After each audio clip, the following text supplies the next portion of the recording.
নমস্কার, আজকে আমি মোচার ডালনা করেছি। এখানে আমি কড়াই দিয়েছি, কিছুটা সর্ষের তেল দিলাম, 1 চামচ আমি পাঁচফোড়ন দিলাম। এখানে আমি ছোট ছোট করে আলু কেটে রেখেছি, সেটাই দিয়েছি। 1 চামচ হলুদ দিয়ে আমি কিছুক্ষণ ভাজবো।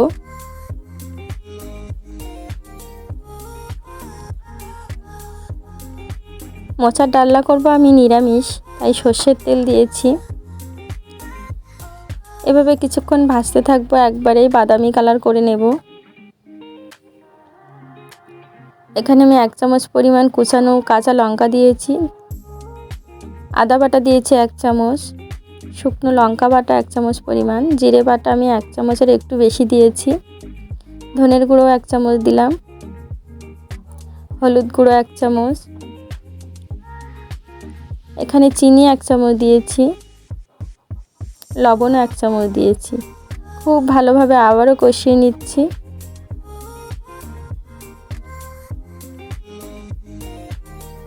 খুব ভালো করে এভাবে আমি কিছুক্ষণ কষিয়ে নেব। দেখে বোঝা যাচ্ছে আমার মশলা আলু একসাথে খুব সুন্দরভাবে কষানো হয়ে গেছে। এখন আমি টমেটো দেব।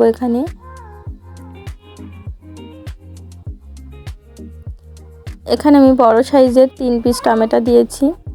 টমেটোর পরিমাণটা একটু বেশিই দিয়েছি।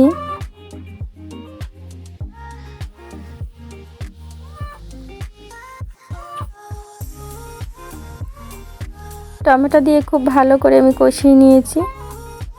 এখানে আমি মসুর ডাল সিদ্ধ করে রেখেছিলাম, সেটা দিয়েছি।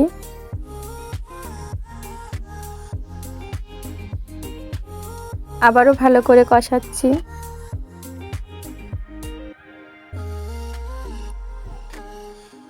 মশলার সাথে খুব সুন্দর করে একবারে আমি কষিয়ে নিয়েছি। এরপর আমি ভাবিয়ে রেখেছিলাম মোচা, সেই মোচাটাই দিয়ে দেব।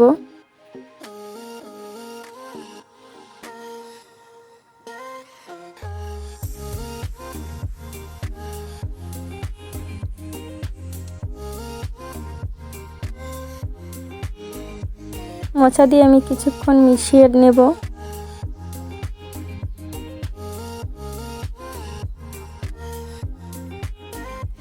খুব ভালো করে মশলার সাথে মোচাটা মিশিয়ে নিলাম।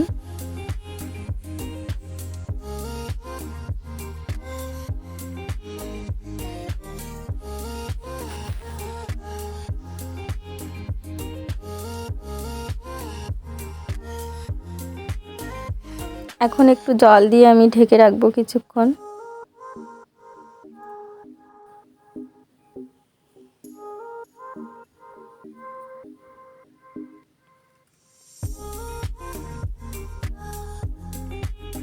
কিছুক্ষণ আমি ঢেকে রেখেছিলাম, এখন আমি উঠিয়ে দিয়েছি। মোচা আলু একসাথে খুব সুন্দরভাবে মিশে গেছে।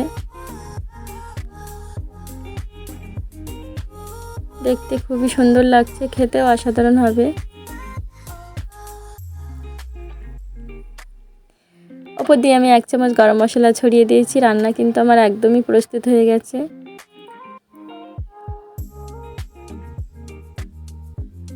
আমার এই রান্না যদি আপনাদের ভালো লেগে থাকে, অবশ্যই লাইক, শেয়ার ও সাবস্ক্রাইব করবেন। কমেন্ট বক্সে আপনাদের মতামত জানাবেন,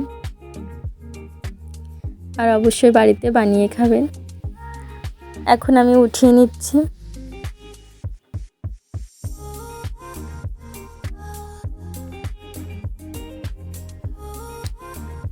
ধন্যবাদ।